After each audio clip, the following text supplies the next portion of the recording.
এখন মাইক্রোসফট ওয়ার্ডে এ হতে জেড বাটনগুলোর শর্টকাট দেখব। আসলে সবগুলো কি শর্টকাট হিসেবে এক এক কাজের জন্য ব্যবহার করা যায়। প্রথমে আসি আমরা কন্ট্রোল প্লাস এতে। এটি কি কাজ আসে? আমরা যদি কন্ট্রোল প্লাস এ প্রেস করি, দেখতে পাচ্ছি প্রজেক্টের সবগুলো টেক্সট সিলেক্ট হয়ে গিয়েছে, অর্থাৎ এর কাজ হচ্ছে অল সিলেক্ট করা। দেন আসি আমরা কন্ট্রোল প্লাস বিতে। এর কাজ কি?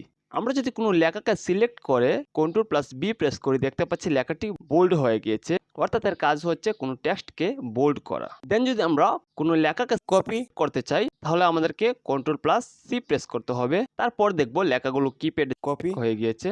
এবং যদি আমরা কন্ট্রোল প্লাস ডি প্রেস করি, তাহলে যে কোনো ফন্টকে আমরা ডুপ্লিকেট করতে পারবো, যেটা অন্য কোনো ভিডিওতে আমরা দেখবো।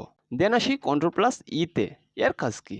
আমরা যদি কোনো লেখার অ্যালাইন মাঝখানে আনতে চাই, তাহলে আমাদেরকে কন্ট্রোল প্লাস ই প্রেস করতে হবে। আমি যদি কিছু লেখাকে সিলেক্ট করি এবং কন্ট্রোল প্লাস ই প্রেস করি, দেখতে পাচ্ছি লেখাগুলো মাঝখানে চলে এসেছে, অর্থাৎ আমাদের টেক্সট অ্যালাইন সেন্টার হয়ে গিয়েছে। এই হলো এ থেকে ই পর্যন্ত বর্ণমালাগুলির শর্টকাট। দেন আমরা পরবর্তী ভিডিওতে এফ হতে জেড পর্যন্ত শর্টকাটগুলো দেখব। তো পরবর্তী ভিডিওগুলো অবশ্যই দেখে নেবেন। ধন্যবাদ।